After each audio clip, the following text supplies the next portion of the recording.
The Dam Busters was not just another British war film. It was a cinematic mission that faced as many obstacles as the real-life raid it depicted. A production battle fought with government censors and a technical achievement that would influence filmmaking for decades. While audiences watched the heroic tale of Barnes Wallis and his revolutionary bomb, behind the scenes, producers were battling bureaucracy, dealing with the tragic aftermath of the real operation, and struggling to recreate one of World War II's most daring missions with limited resources. What you are about to discover will forever change how you view this classic. The secrets behind the dams run deeper than you could imagine. Today, we are revealing 20 weird facts about the Dam Busters that will shatter your perception of this beloved film. And stick around until the end for a bonus fact that connects this 1955 film to a modern Hollywood blockbuster in a way you would never expect.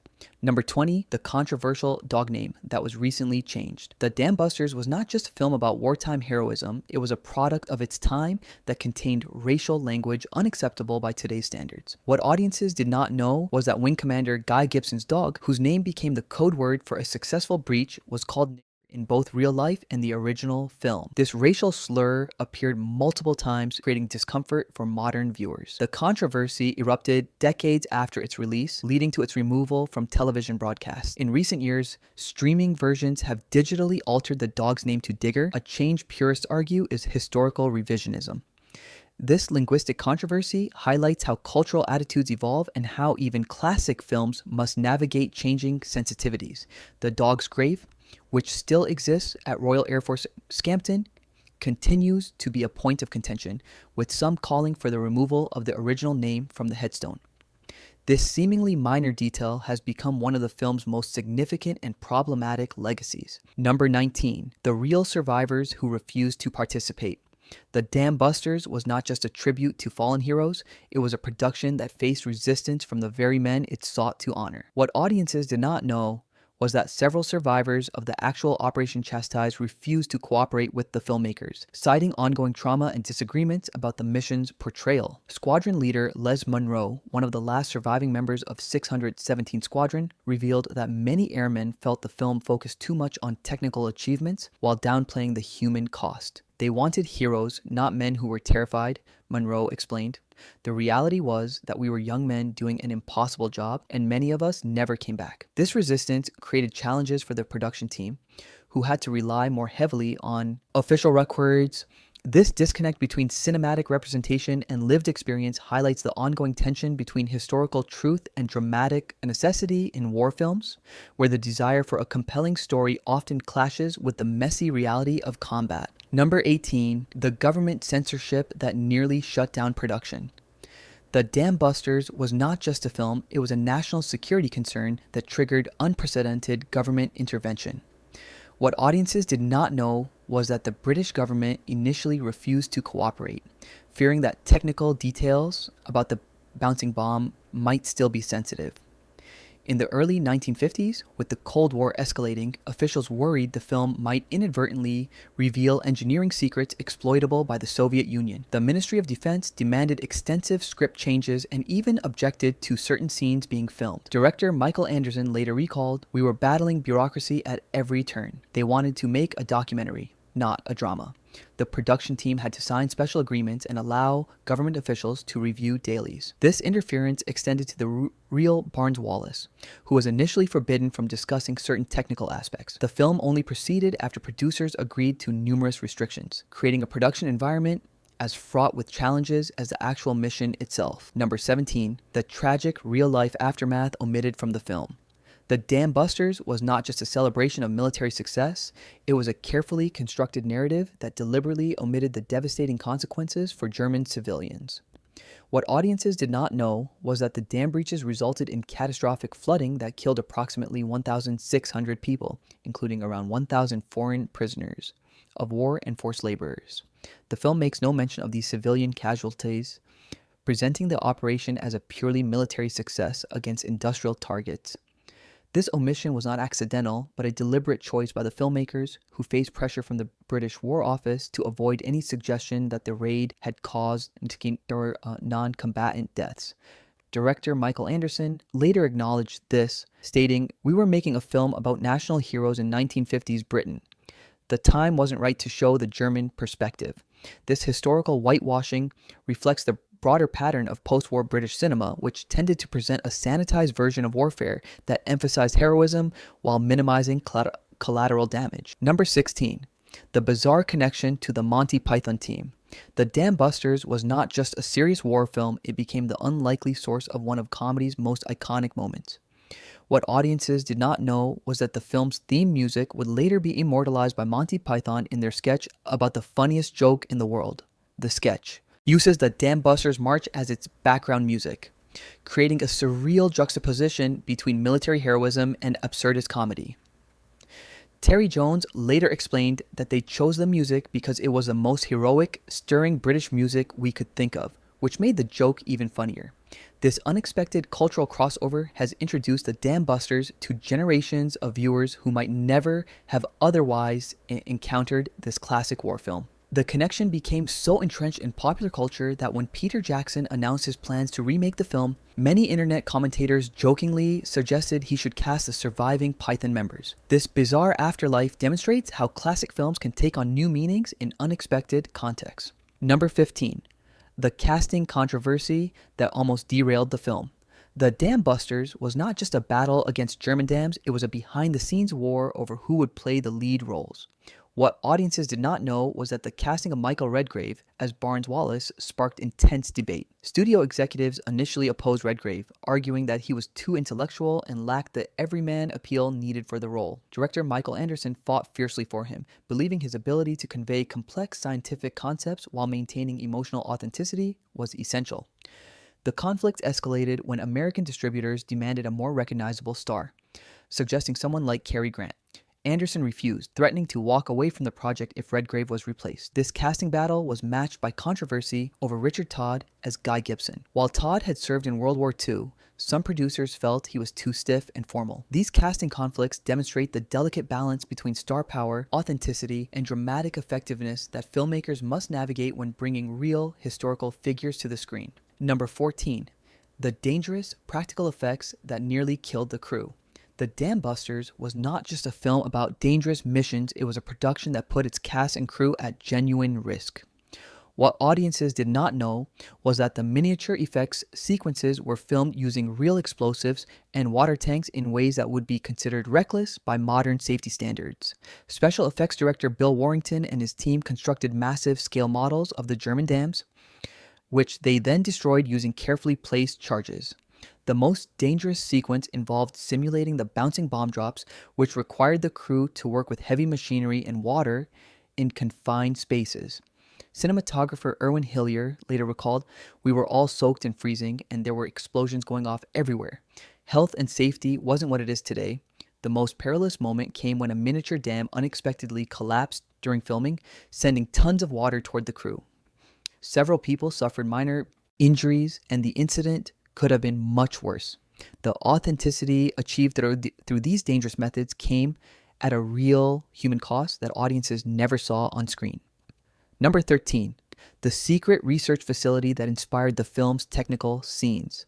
The Dam Busters was not just filmed on studio sets, it drew inspiration from highly restricted locations that were still operational during production.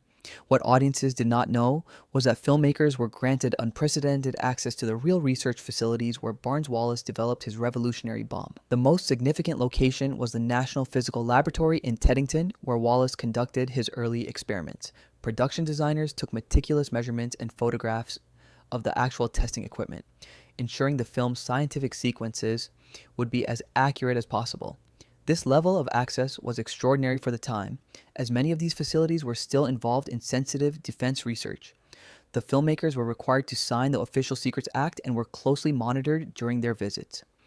The film's production team gained access to these locations through the personal intervention of Wallis himself, who wanted to ensure the scientific accuracy of his portrayal.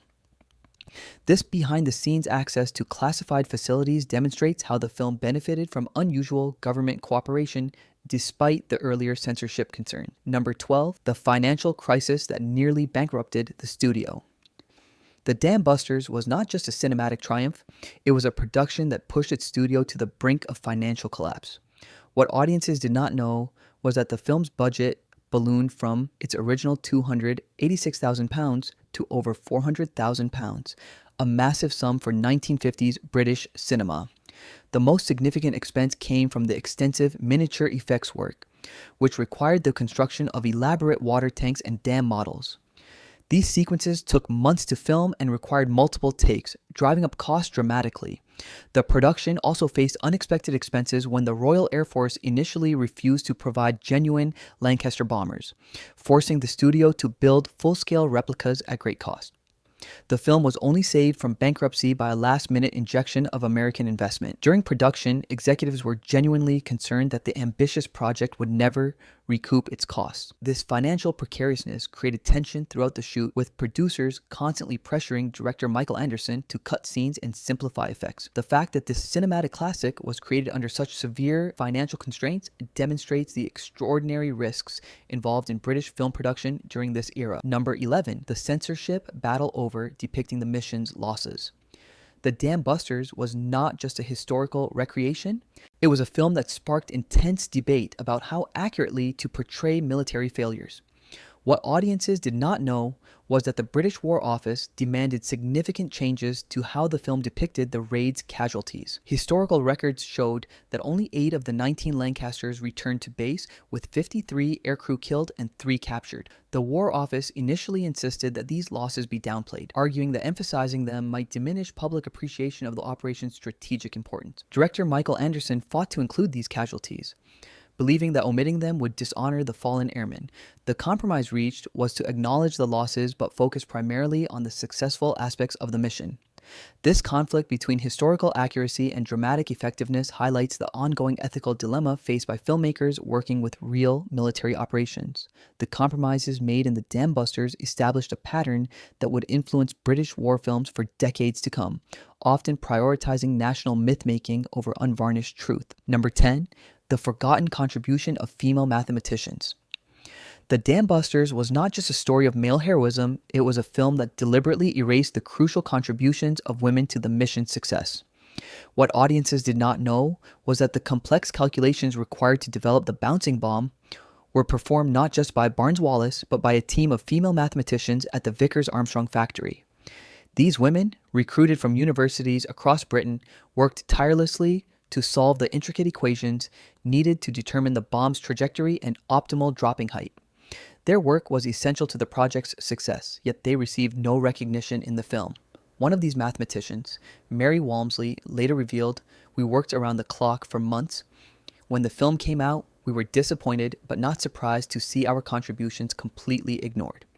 This erasure of female participation in wartime scientific efforts reflects the broader pattern of women's contributions being minimized in historical narratives. The film's focus on Wallis as a solitary genius, while dramatically effective, perpetuates the myth of the lone male inventor and obscures the collaborative nature of scientific innovation. Number 9. The destructive afterlife of the original film prints. The Dam Busters was not just a cinematic masterpiece, it was a film that nearly vanished from history due to the destructive practices of film archiving in the mid-20th century. What audiences did not know was that the original camera negatives and many early prints were deliberately destroyed as part of standard industry practice. Associated British Picture Corporation, like many studios of the era, viewed film prints as disposable assets once their theatrical run ended. The most significant loss occurred when the studio's archive facility was closed in 1970 and hundreds of original nitrate prints, including those of the Dam Busters, were burned for safety reasons. This destruction was carried out without consultation with film historians. The film survived only through second-generation prints that had been distributed to Commonwealth countries and a few copies held by private collectors. The restoration of the film for home video release required sourcing these disparate elements from around the world. This near loss of a cinematic treasure highlights the cavalier attitude toward film preservation that characterized the industry for decades, resulting in the permanent disappearance of countless British films. Number 8, the unexpected impact on engineering education. The Dam Busters was not just entertainment, it became an unexpected educational tool that inspired a generation of British engineers. What audiences did not know was that the film's detailed depiction of the bouncing bomb's development was incorporated into university engineering curricula across Britain throughout the 1960s and 1970s. Professors found that the film's clear explanation of complex aerodynamic principles made it an effective teaching aid. The Imperial College of Engineering even developed a case study based on the film, requiring students to analyze the technical challenges faced by Barnes-Wallis. This educational use created a feedback loop where the film's dramatized version of events influenced how engineering was taught. The most surprising impact was on women entering the field, many of whom cited the film's depiction of technical innovation as inspiration for their career choices. This educational legacy represents one of the film's most unexpected and enduring impacts, demonstrating how popular culture can influence professional fields in ways that creators never intended. The fact that a dramatized war film would become a legitimate educational tool shows the power of cinema to transcend entertainment. Number 7. The haunting, real-life ghost stories from filming locations. The Dam Busters was not just a film about historical events, it was a production that reportedly encountered supernatural phenomena. What audiences did not know was that several cast and crew members reported eerie experiences while shooting at locations connected to the real Operation Chastise. The most disturbing incident occurred at Royal Air Force Scampton, where Guy Gibson and his squadron were based. Michael Redgrave, Poitier, who played Barnes-Wallis, refused to stay overnight at the base after experiencing what he described as unexplained footsteps and voices in the corridors where the original airmen had lived. Other crew members reported equipment malfunctioning in ways that couldn't be technically explained, particularly during scenes recreating the final briefing. These paranormal experiences were kept quiet during production to avoid creating superstition among the cast and crew. However, in later interviews, several participants acknowledged that filming at locations where so many young men had departed on a mission from which many never returned created an atmosphere that was emotionally charged and occasionally unsettling. These ghost stories have become part of the film's legend, blurring the line between historical drama and supernatural encounter. Number 6. The secret connection to Britain's nuclear program. The Dam Busters was not just a World War II film, it was a production with unexpected ties to Britain's top-secret nuclear weapons program. What audiences did not know was that several of the technical consultants who worked on the film were simultaneously involved in developing Britain's first atomic bombs. The most significant connection was through William Penny, the lead physicist on Britain's nuclear project, who provided unofficial advice on the film's scientific sequences. Penny's involvement was kept secret due to the classified nature of his work, but he saw value in the film's depiction of scientific innovation under pressure. This connection explains why the Ministry of Defense, despite initial censorship concerns, eventually cooperated with the production. They recognized that the film could serve as subtle propaganda for British scientific prowess during the Cold War. This hidden connection between the Dam's raid and Britain's nuclear ambitions adds a layer of complexity to the film's historical context. The fact that a film celebrating conventional bombing success was indirectly connected to the development of nuclear weapons represents one of the most ironic aspects of its production history. Number 5. The tragic fate of the film's most famous prop. The Dam Busters was not just a film, it was a production that created one of cinema's most famous props, which subsequently met a mysterious end. What audiences did not know was that the full-scale replica of the bouncing bomb built for the film disappeared under circumstances that remain unexplained. The prop, constructed with meticulous attention to detail, was used in several key sequences and became an iconic element of the film's visual identity. After filming completed, the prop was scheduled to be displayed at the Imperial War Museum, but it vanished from the studio's storage facility before it could be transferred. The most intriguing theory suggests that the prop was deliberately taken by individuals connected to Britain's defense establishment who wanted to study its construction for potential military applications. The disappearance was never officially investigated, and studio executives dismissed it as an unfortunate loss. The mystery of what happened to the bouncing bomb prop has become a minor legend in film history. The fact that this significant piece of cinema and military history could simply vanish demonstrates the sometimes casual approach to preserving important artifacts in mid-20th century Britain. Number 4. The unacknowledged contribution of German engineers.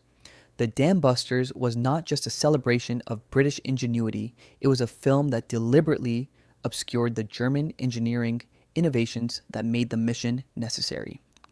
What audiences did not know was that the Mooney and Eder dams, portrayed as straightforward military targets, represented some of the most advanced engineering achievements of their time. The German construction techniques, particularly the reinforced concrete design of the Mona Dam, were so sophisticated that they presented a formidable challenge to Barnes Wallis and his team. What the film does not show is that Wallis studied German engineering methods extensively while developing his weapon, essentially using German technical knowledge against its creators. The most ironic aspect is that several German engineers who had worked on dam construction were consulted after the war to help repair the very structures they had built. This technical collaboration between former enemies was deliberately omitted from the film, which presented the dams as anonymous enemy fortifications.